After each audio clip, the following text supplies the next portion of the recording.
Question 431. When a couple experiencing infertility presents for a fertility workup, which of the following produce should be nurse prepare the couple to have first? A. Hysterosalpingography. B. Semen analysis. C. Endometrial biopsy. D.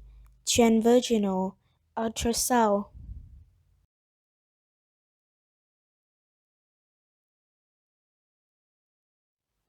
Answer B. Explanation. Because semen analysis is the least invasive of the test list, and because in 35% of the cases the infertility is related to a male factor, semen analysis should be one of the first diagnostic tests performed. Hysterosalpingography fills the uterus and fallopian tubes with a radioactive substance that can be seen with an X-ray. It demonstrates tubal patency or any distortion of the uterine cavity.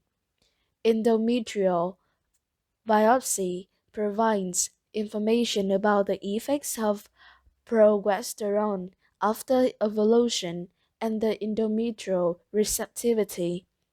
Transvaginal ultrasound is mostly used in the treatment of infertility. For diagnosis, it allows the endocrinologist to evaluate the developing follicles, assess oocyte maturity, and diagnose luteal phase defects. All the tests listed in choice 1, 3, and 4 are more invasive, require greater expertise to evaluate and treat, and are more costly. If the semen analysis is normal, the couple can expect to it progress through these tests as well. Health promotion and maintenance. Question 432. Padding on a restraint helps A.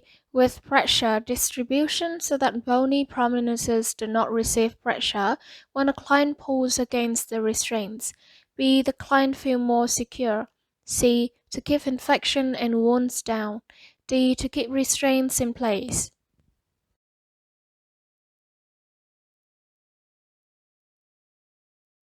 Answer A. Explanation. Padding distributes pressure so that bony prominences do not receive the brunt of pressure when a client pulls against the restraints. Pressure, especially over bony prominences, causes tissue damage due to ischemia, safety, and infection control. Question 433. A female client complains to the nurse at the health department that she has fatigue, shortness of breath, and lightheadedness. Her history reveals no significant medical problems. She states that she is always on a fat diet without any vitamin supplements. Which test should the nurse expect the client to have first? A. Peptic user studies. B. Complete blood count, including hematocrit and hemoglobin. C. Genetic testing. D. Hemoglobin electrophoresis.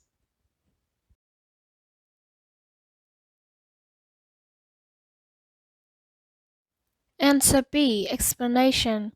The initial test to determine the basis for symptoms should be a complete blood count, urine analysis, blood sugar, and other tests. The decision about further testing is then made based on these results, a history, and other factors. Physiological adaptation. Question 434. Which of the following represents a normal serum potassium level? A. 1.5 MEq per liters. B. 3.0 MEq per liters. C. 4.0 MEq per liter. D. 6.0 MEQ per liter.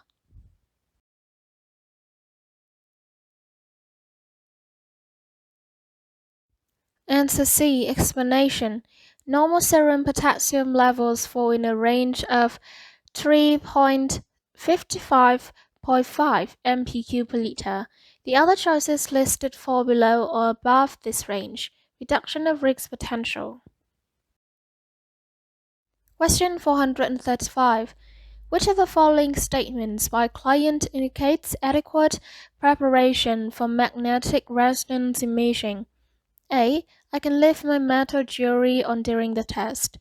B. I need to wear earplugs during the test. C. I can have the test even though I have a pacemaker. D. I can have the test even though I have an artificial hip.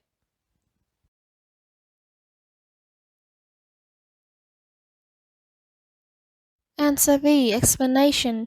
Due to the loud noises from the scanner moving to obtained images, earplugs need to be worn. No metal objects are allowed, including jewelry, pacemakers, and artificial joints. Reduction of risk potential. Question 436. As part of the teaching plan for a client with type 1 diabetes mellitus, the nurse should include that carbohydrate needs might increase when A. An infection is present, B. There is an emotional upset, C. A large meal is eaten, D. Active exercise is performed.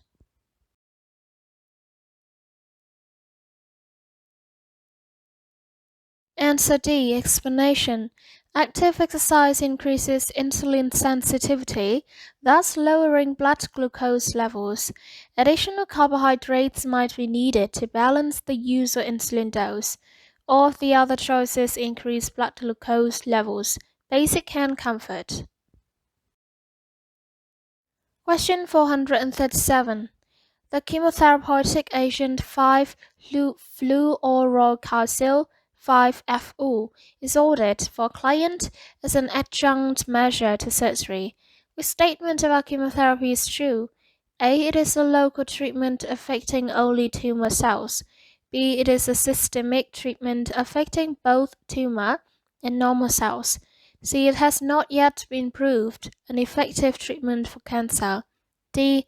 It is often the drug of choice because it causes few, if any, side effects.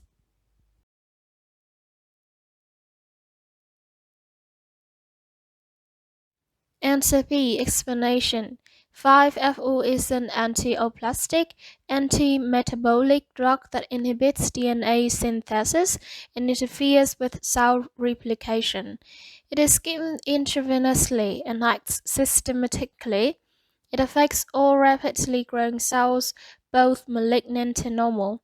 It is used as adjuvant therapy for treating cancer of the colon, rectum, stomach, breast, and pancreas. This drug has many side effects, including bone marrow depression, anorexia, stomatitis, nausea, and vomiting. Physiological adaptation. Question 438. Which of the following foods can cause diarrhea when eaten by a client with an ileostomy? A. Eggs, B. Coffee, C. Fish, D. Garlic.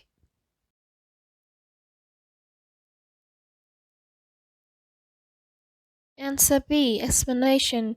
Coffee might cause diarrhea in client with an ileostomy. The other foods might cause odor, reduction of risk potential.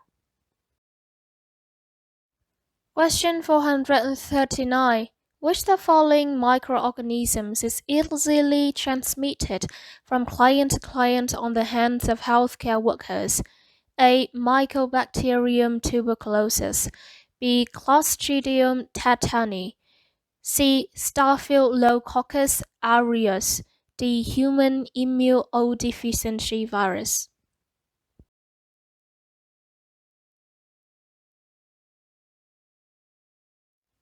Answer C. Explanation. Staphylococcus aureus microorganisms are ubiquitous and easily transmitted by healthcare workers who fail to conduct routine hand washing between clients. Tuberculosis is almost always transmitted by the airborne route, and tetanus usually results from exposure to dirt. HIV is a weak virus that does not live long outside the body. Physiological adaptation. Question 440. Safety measures for using crutches must be taught to clients. Safety measures for the use of crutches include a properly fitting crutches with rubber tips at the end that provide a 4-point gait. B. Proper fitting crutches education in the appropriate gait and strength in the arms. C. Crutches that fit the way the client chooses and a gait chosen by client. D. Both legs touching the floor for all gaits.